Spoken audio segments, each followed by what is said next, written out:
All right, let us get started on this very brief daf. Kuf Samach Beis Amud Aleph. We were learning yesterday about a get mekusher, but then we got into another discussion. And that discussion is a regular get, where the witnesses sign on the bottom of the text. Now, we had said yesterday that you have to make sure that the last line of any text of a shtar does not contain any new information that could potentially change the substance of the deal. Why is that? Because when witnesses sign, they're not expert sofrim, and there could always be a little bit of blank space that they leave in between the signatures and the terms of the deal. And as such, what's going to stop an unscrupulous individual from exploiting that blank line and filling in a term that could completely change the entire terms of the deal? Like I said yesterday, the guy could fill in the last line. He says, if you sneeze, the deal is off, right? And that would change the entire terms of the deal. So therefore, the Chazal made a takana that the last line of the shtar cannot change the substance of the deal. It can only recap the law, okay? And so, and that's what Rav Amram had said yesterday. So Amrle Rav Nachman le Rav Amram min halacha. So Rav Nachman asks Rav Amram, how do you know this? He says, Amrle de Tanya, because we have the following brisa. Hirchik esaidim shnei shita min aksav pasol, shita echas kasher. That if the witnesses leave two blank lines between the text and their signature, the shtar is pasol. It's no longer legally usable as an instrument of the deal. You can't collect debts with it. You can't enact a kinyan with it, and so forth. However, if they only leave one blank line, that's kosher. So the Gemara says, "Mai shna shnei shitin dilma mizayev." Why, if you leave two blank lines, is that a problem? Because you're allowing someone to falsify the text, to forge the text after the fact. But if that's the case, dilma mizayev v'kasav. So shita echas nami mizayev v'kasav. So the Gemara's question is, well, then the same thing could be said about one blank line. Why dafka two blank lines? So elalav shma mina ein lameda mishita acharona shma mina. So we must infer from here that there's no new information in the last line.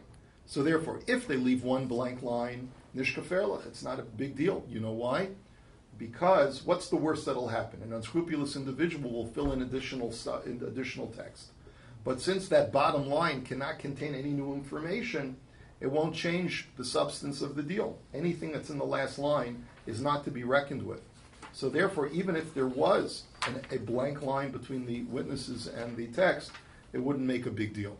The Rashbam tells us something very important over here. The Rashbam says that this whole halacha, that if there's two blank lines, it renders the shtar puzzle, is only if the text of the shtar does not contain the words at the very end, v'hakol shavir v'kayam. Remember, we said before that you're supposed to, in order to help remedy the situation, at least according to, we saw Rav Huna yesterday. We were talking about a different case, talking about a get mekusher. But the point is that many times we do that today as well. We write, like in a ksuva, in other texts, v'hakol shavir v'kayam. Everything, this is like the last line. Everything is now completed, right? And when you put that in, then even if you do leave two blank lines, it does not passel the shtar. Because since you can't write anything after v'hakol shavir v'kayam, there's no concern that there's going to be a forgery taking place. Okay. Now, ibayilahu. So now the question is, shita umechtzamai. What happens if they leave 1.5 lines of blank space? It's not one line, it's not two lines. One line is kosher, 2 lines is possible. What about 1.5 lines? So tashma hirchik esaidim shnei shitin. Well, what did the brisa say? If the witnesses distance their signature a distance of 2 lines from the text, so then it's puzzle. Hashita umechzer kosher. So that from that we can infer that if it's only 1.5 lines, it'll be kosher. Not so fast. Ema Seifa, look at the next part of the brisa. Shita echas kosher, shita echas uda kosher, shita mechzer puzzle. It says in the next part of that brisa, if they only have one line, blank space, it's kosher. By inference, if it's anything more than a line, then it's going to be puzzle.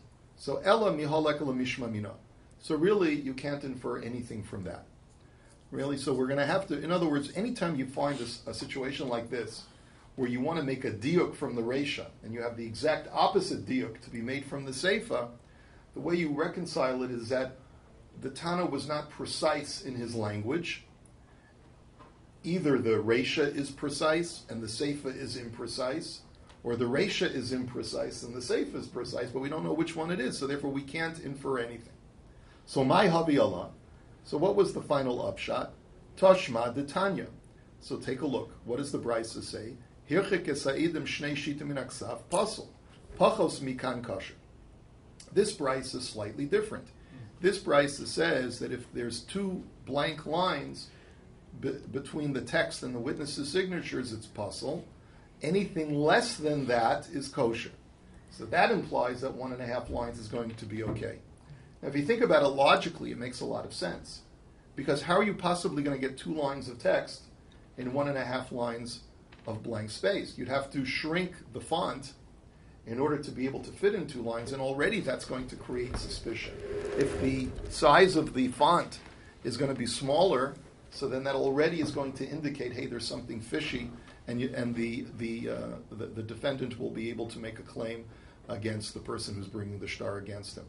So now, you'll see in a second, although at first glance this has nothing to do with what we're talking about, you'll see in a second that it's very directly related. Hayu arba v'chamisha edim chasumim al hashtar, v'nimtza echad mehem karov opasol tiskayim edus bisha'ar. So the Gemara now says that if there are multiple signatures, more than 2 edim signatures, and you have 2 kosher edim, and then you got a whole bunch of relatives that have signed the shtar, people who are not kosher to sign the shtar. So the halacha is that those relatives do not invalidate the shtar. As long as you have 2 witnesses who are legal witnesses who sign the shtar, then the shtar is still kosher. Now, why is that relevant for our discussion over here? So the Rashbam tells us it's directly relevant. What if I've hired a sofer, he draws up the text of the shtar for me to be able to lend my friend money, and we have the witness, we make the kinyan, and then we have the witnesses sign. All of a sudden, I look at the witnesses' signatures and I say, "Oh my gosh, look at this huge blank space that's between the text and the signatures. This is not going to be an enforceable shtar. How am I going to be able to collect with this shtar now that they've left so much blank space? Uncle Harry, get over here." So I call over Uncle Harry and I say, can you put your John Hancock in between the witnesses and the text? So Uncle Harry's going to say, but I'm not kosher for edus. I'm a relative of yours. It's okay, Uncle Harry, put it in. We'll if we fill in the blank space, this way the shtar will be kosher. So that's what the Gemara is trying to point out. Is that if, let's say, you find yourself in that dilemma where the witnesses have signed too far away from the text, you can even bring a relative in to sign his name and fill in the text, and it's still going to be kosher. So, Misayeya le'Chizkiya. This supports Chizkiya's contention. The Omar Chizkiya, Milo'ehu b'krovim kosher. That he said that exact point. If you fill in that blank space that would normally passel the shtar, but you fill it in with relative signatures, it's perfectly fine. Now, it doesn't have to be relatives. It could be other kosher edim. But the point is that it doesn't matter. Even if they're puzzle, you can still fill it in with their signatures. Ba'al tisma. And the Gemara says now, don't be surprised, says Chizkiya, that by filling it in with a puzzle signature, it's better than leaving it blank. Shaharei avir sukkah poisel bishlosha schach puzzle poisel be'arba'a. Beautiful analogy. The Gemara says we have a similar idea when it comes to a sukkah. We know that a sukkah has to be covered with kosher eschach. Now, what if it's not covered with kosher eschach? Well, it depends how much of that area is not covered with kosher eschach. If you've got just blank space without anything, then 3 tfachim by 3 tfachim passels the sukkah. If that's in the center, you got a skylight in your sukkah, and it's 3 by 3 tfachim, it's passel. But what if I take a piece of sheet metal and I cover the skylight? So as long as the sheet metal is not 4 by 4 tfachim, it's kosher. So you see that filling in a blank airspace, right, is better than leaving it just blank. You see that from the sukkah. Airspace is a bigger flaw in the sukkah than covering it with non-kosher schach as long as it's covered. And by analogy, the same thing is true with the shtar. Leaving a big blank gap between the text and the signatures is worse than filling it in with non-kosher signatures. Okay? Iboilahu. So now the next question is raised, and we're just going to start this conversation. We'll continue it in Mirz Hashem tomorrow. Is Shnei Shitin Sha'amru Hein Va'aviran, O Dilma Hein V'lo Aviran.